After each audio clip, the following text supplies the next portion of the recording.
Salve alunos, estou rezando na área, mais uma resolução para você de questão da SpaceX 2023, o ingresso aí para 2024, questãozinha de geometria analítica, questãozinha clássica de circunferências que nós vamos fazer agora, certo? Essa questão aqui muito interessante, inclusive, precisava só lembrar das manipulações algébricas com a equação geral e a equação reduzida, né, da circunferência, uma questão muito bacana, muito interessante. E aí, para lembrar da posição relativa, basta você analisar o raio com a distância dos centros. Essa é a grande sacada.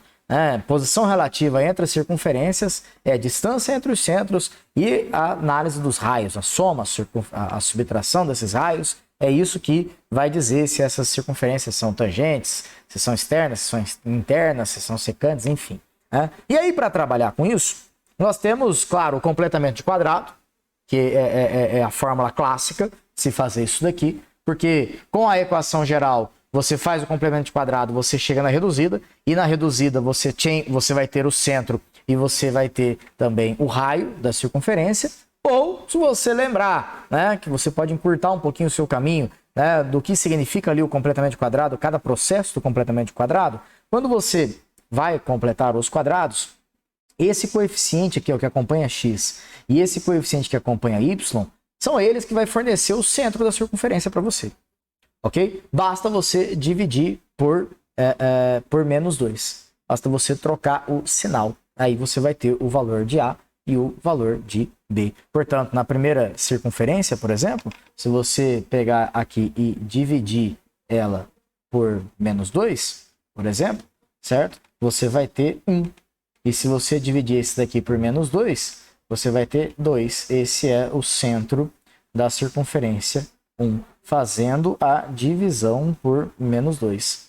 Quando você divide por menos 2, você tem ali o ponto do centro da circunferência, nos coeficientes de primeiro grau, o x e o y. A mesma coisa na outra. Então, se eu tenho aqui, por exemplo, 4x é positivo e o menos 10y. Então, o centro da segunda circunferência vai ser 4 dividido por menos 2, dá menos 2, e menos 10 dividido por menos 2 vai dar 5. Esse é o centro da segunda circunferência. Está aí os centros dela, certo? Se você quiser aqui, a gente já pode calcular a distância entre esses dois. É a raiz quadrada da diferença dos x, né? 1 menos menos 2 dá 3, 3 ao quadrado.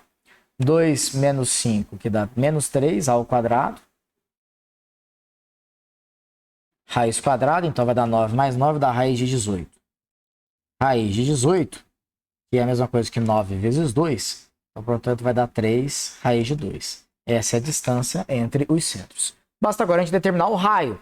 O raio, para determinar ele, vamos lembrar que esse termo independente aqui, ó, por exemplo, o 1, vou puxar uma setinha aqui, esse 1, ele nada mais é do que o a quadrado mais o b quadrado menos o r ao quadrado. Isso também vem do completamento de quadrado, certo? Então, o raio ao quadrado nada mais é do que a quadrado, portanto, 1 ao quadrado, mais o b quadrado, 2 ao quadrado, menos 1, porque daí eu passei para o outro lado, né?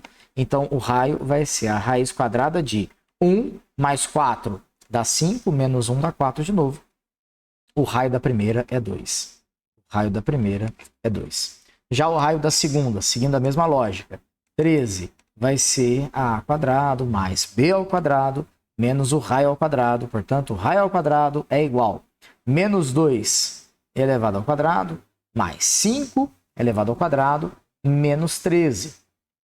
O que nos vai dar, então, a raiz quadrada de 4 mais 25, o que nos dá 29, certo? 29 tira 13, dá 16.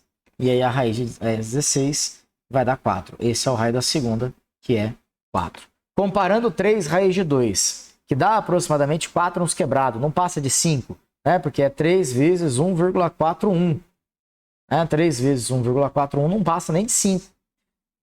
A diferença dos raios, né? R1 menos R2 em módulo é 2. A soma dos raios R1 com R2 é 6. Repare então que a distância 3 raiz de 2, ela está aqui, ó, entre o 2 e o 6. Se a distância está entre, é porque as circunferências são secantes. Essa distância de um centro até outro centro não vai ser maior que a soma, nem menor do que a diferença, nem não vai ser nenhum caso nem de igualdade também a 2, nem a 6, que seriam os casos das tangentes, né? Esse é o caso onde ela é secante. Porque quando ela dá igual à soma, ela tangencia externamente. E quando ela dá igual à diferença, em módulo, claro, ela dá tangente internamente. Então, o meio termo entre elas é o caso das secantes. No caso aqui da questão, que é a letra E. Uma questão bastante interessante, um assunto também clássico de geometria analítica